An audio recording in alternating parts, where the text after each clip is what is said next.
আমি শিক্ষানবী ঐক্য মঞ্চের সাধারণ সম্পাদক কিঙ্কর অধিকারী। আমার সঙ্গে রয়েছেন ইউনিটি ফোরামের অন্যতম আহ্বায়ক দেবপ্রসাদ হালদার মহাশয়। আপনারা জানেন যে সুপ্রিম কোর্টে যে ডিএ মামলা চলছে, সেই ডিএ মামলাতে যে আমাদের কেস চলছে, সেই মামলাতে একটা পক্ষ হিসেবে রাজ্য সরকারি কর্মচারী, শিক্ষক, সমস্ত যে রাজ্য সরকারি কর্মচারী রয়েছে তাদের হয়ে যে লড়াইটা লড়ছেন, তাদের মধ্যে অন্যতম সংগঠন ইউনিটি ফোরাম, অন্যান্যরাও রয়েছেন। তো আমরা বিগত দিনেও এই মামলার জন্য আমাদের যে সামর্থ্য সে অনুযায়ী আমরা 25,000 টাকা আগে দান করেছিলাম এর জন্য আইনি লড়াইয়ের জন্য। আজকে আমরা চেক তুলে দিলাম এই দেবপ্রসাদ হালদার বাবুর হাতে 30,000 টাকা, এবং এখন আমরা দেবপ্রসাদ বাবুর কাছে কয়েকটা বিষয়ে জানব এবং সেটা সকলের উদ্দেশ্যেই সেটা জানব যে এই যে ডিএ মামলা চলছে, দেবপ্রসাদ বাবু এই ডিএ মামলা চলছে প্রায় 14 বার পিছিয়ে গেছে। এটা নিয়ে কিন্তু কর্মচারী মহলে, শিক্ষক মহলে একটা প্রশ্ন উঠছে যে বারবার এই যে পিছিয়ে যাচ্ছে, কোনো শুনানিটাই হচ্ছে না। এ ব্যাপারে আপনাদের বক্তব্য কি? আপনারা তো ওখানে ছুটছেন এবং সুপ্রিম কোর্টে আপনারা যাচ্ছেন বারবার, এটাতে কি অভিজ্ঞতা, কি আপনাদের বিষয়, আপনাদের বক্তব্য কি? দেখুন, একটা কথা হচ্ছে যে আমরা হাইকোর্ট পর্বে এবং স্যাট পর্বে 6 বার কর্মীদের পক্ষে জয় পেয়েছি। অনলি ফর কিলিং টাইম সরকার পক্ষ সুপ্রিম কোর্টে চ্যালেঞ্জ করেছে, অ্যাপিল করেছে। এখানে সরকার পিটিশনার। তো মামলা সুপ্রিম কোর্টে ওঠার পরে, এসএলপি হওয়ার পরে আমরা হচ্ছে রেসপন্ডেন্ট।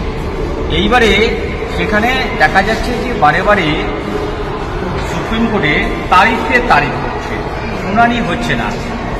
প্রথম দিকে একবার 40 মিনিটের বেশি শুনানি হয়েছিল, তারপর আর কোনো শুনানি হয়নি। এখন ফাইনাল ডিসপোজাল অ্যাট অ্যাডমিশন স্টেজে রয়েছে, অর্থাৎ এসএলপিটা আদৌ গ্রহণীয় না গ্রহণযোগ্য নয়, এইটা হচ্ছে বিবেচ্য বিষয়।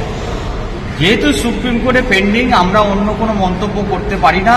দেরি কোন কারণে হচ্ছে, কি হচ্ছে, আমরা চুলচেরা বিশ্লেষণ করলেও সেটিকে পাবো না। আমাদের শুধু চাই হচ্ছে ধৈর্য। যখন গেছে তখন শেষ হবেই। তবে আমরা চেষ্টা করে আমাদের আইনজীবী বদল করে আমরা মাননীয় সিনিয়র আইনজীবী করুণানন্দী মহাশয়কে গত 7/1/2025 তারিখে আমরা নিয়োগ করেছি। তিনি সাবমিশন করেছে। আচ্ছা, এই ব্যাপারে একটু বলি। আপনারা করুণানন্দী ম্যাডামকে নিয়োগ করেছেন, এটা একটা ভালো খবর খুবই। তার আগে আমি ওই ব্যাপারটাতে যাচ্ছি, তার আগে বলতে চাইছি এই যে বারবার শুনানি পিছিয়ে যাওয়া, তার জন্য তো খরচ হচ্ছে। প্রত্যেকবারে যে হিয়ারিং এর যে খরচ, সেটা কি কম হচ্ছে? ধরুন পিছিয়ে গেল, কোনো হিয়ারিংই হলো না, তার জন্য কি খরচা কোনো কম হচ্ছে? না, খরচা সেম থাকছে। কারণ সবাই জানে যে ডেটে উকিলবাবুরা তো আর না খেয়ে থাকবে না, তাদের ফিসটা বিফোর পেমেন্ট করতে হয়, মামলা ওঠার আগের দিন পেমেন্ট করতে হয়। সুতরাং মামলা হোক বা না হোক খরচাটা একই থাকছে। আমাদের খরচাটা কিন্তু কর্মচারী মহলেই, সর্বস্তরের কর্মচারী, শিক্ষক শিক্ষকের সর্বস্তরের কর্মচারীরাই কিন্তু দিচ্ছেন। এটা স্বীকার্য বিষয়। তার মানে এই এতবার যে হিয়ারিং হয়েছে, সেই হিয়ারিং এ কিন্তু যে খরচ হতেই আছে, কিন্তু এই যে প্রত্যেকবার পিছিয়ে যাচ্ছে তার জন্য যে খরচ কম হচ্ছে এরকম নয় না।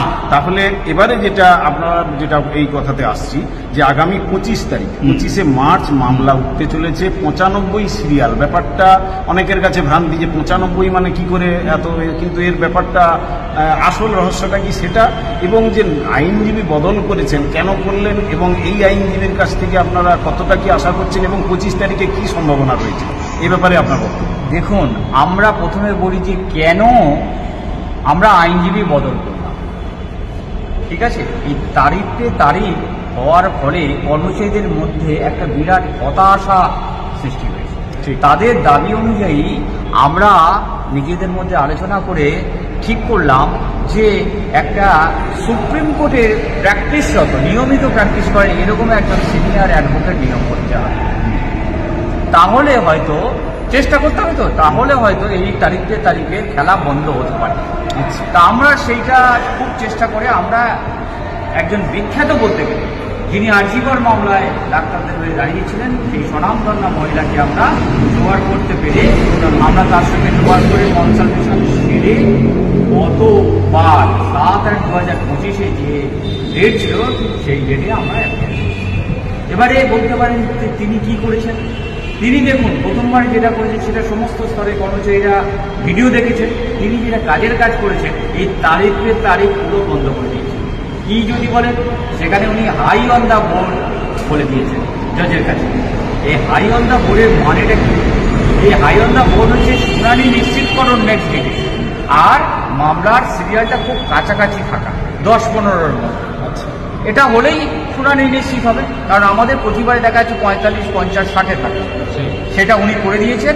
বিচারপতি রিটায়ার করেছেন বটে, কিন্তু 7 তিনি বলেছেন অ্যাজ পেড মানে যাহা পেড করেছেন করুণানিধি মহাশয়।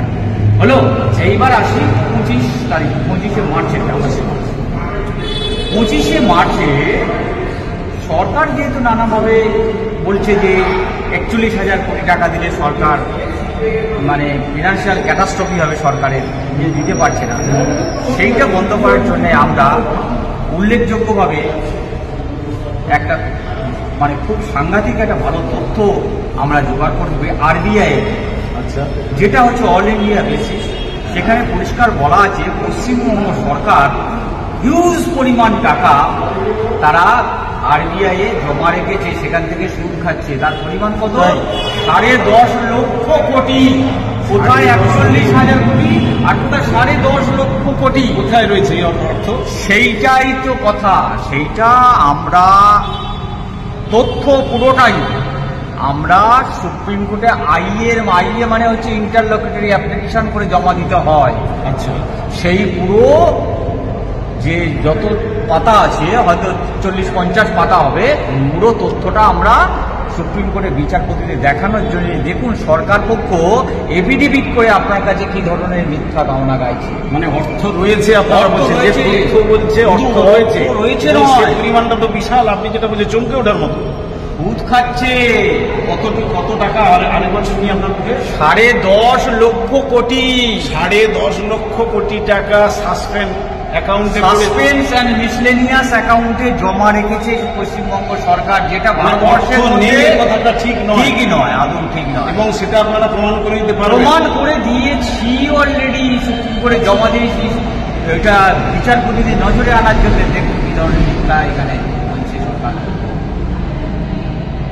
এইটা আমরা করতে পেরেছি। এছাড়াও আরো বহু তথ্য আছে, যেমন এসএনজেপিসি অর্ডার, সুপ্রিম কোর্টের অর্ডার ইমপ্লিমেন্ট করেছে পশ্চিমবঙ্গ সরকার। সেই ডিপার্টমেন্টাল যে নোটিফিকেশন বা অর্ডার, সেগুলো আমরা অ্যানেক্স করেছি। এছাড়াও আরো বহু তথ্য আছে। 1980 সাল থেকে বঙ্গভবনের কর্মচারীরা যে হাউস রেন্ট পায়, কেন্দ্রীয় হারে ডিএ পায়, কেন্দ্রীয় হারে ট্রাভেলিং অ্যালাউন্স পায়, সেই সমস্ত আমরা সমস্ত জমা দিয়েছি।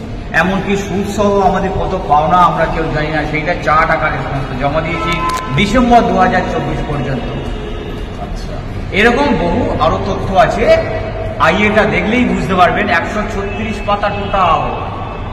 সেটা আপনাদের প্রত্যেকের কাছে আপনার কাছে প্রত্যেকে প্রোভাইড করে দেবো। আপনি প্রত্যেকে আপনার জানিয়ে দেবেন, মিডিয়াও জানিয়ে দেবেন যে 136 পাতার আইএ আমরা গতকাল 18 তারিখ আমাদের যে এওআর আছেন গৌরানন্দী জুনিয়র, তার নাম হচ্ছে মৃগাঙ্ক প্রভাকর, তিনি জমা করেছেন এবং আইএ পড়ে গেছে, আইএ অ্যালাউ হয়ে গেছে।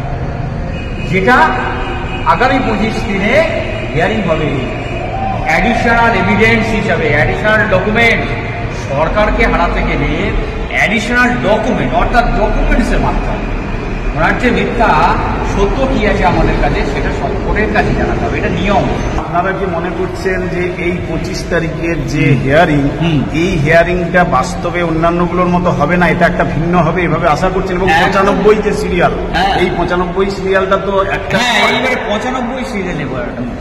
95 সিরিয়ালটা হচ্ছে প্রতিবারে এটা মামলার 15-20 দিন আগে অ্যাডভান্স লিস্ট বলে একটা কথা আছে, আর পজ লিস্ট, এই দুটো লিস্টের ভাগ আছে। অ্যাডভান্স লিস্টে হচ্ছে বেশি থাকে। এর আগে অ্যাডভান্স লিস্ট যতবার বেরিয়েছে 700-র বেশি। এবারে আমাদের আইটেমটা এগুলো যে 95 কতগুলো কোর্টের বলছি, এটাই বলছি ভাগ করে। এই 95 সিরিয়ালে ডিএ মামলাটি 17টা ডিভিশন বেঞ্চে ভাগ হবে। তাহলে 95কে 17 ভাগ দিলে 6 পয়েন্ট হয়। তাহলে আমাদের ডিএ মামলাটা 6 থেকে খুব বেশি হলে 10-এর মধ্যে থাকবে। এবং তার মানে ওই হিয়ারিং এর একটা সম্ভাবনা প্রবল প্রবল থেকে যাচ্ছে যে 100-200% 45, 50, 60 এই জায়গায় সিরিয়ালে কিন্তু না, থাকবে না, এটা না। কিন্তু নিশ্চিত। এবং আমাদের সেই দিনেই কোর্টের ম্যাডাম নিশ্চিত করে দিয়েছিলেন যে ওটা আমি 15-র মধ্যে শিওরলি করে দেবো এবং শুনানিটা হবেই হবে, যে কোর্টে হোক। এইটা উনি বলেছিলেন। এখন মিলে যাচ্ছে যে অ্যাডভান্স লিস্ট থেকে, আর কাল বাদে পরশু খুব বেশি হলে সোমবার পজ লিস্ট বেরোবে। কোন বিচারপতির ঘরে পড়ছেন মামলাটা থাকছে, বিয়ে মামলাটা, আর কত নম্বর পজ লিস্টে আমরা কয়েকদিনের মধ্যেই সেটা আমরা জানতে পারব। তো আপনারা শুনলেন দেবপ্রসাদ হালদার, ইউনিটি ফোরামের অন্যতম আহ্বায়ক। তিনি বিষয়টা বললেন খোলসা করে।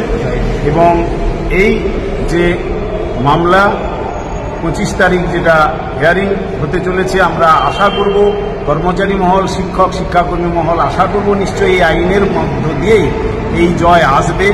আমরা শিক্ষানুরাগী ঐক্য মঞ্চ একটা আমাদের বিরাট আর্থিক সংস্থান নেই, এই সীমিত ক্ষমতার মধ্য থেকে আমরা যতটা পারছি আর্থিক সাহায্য করছি এই আইনি লড়াইয়ের জন্য।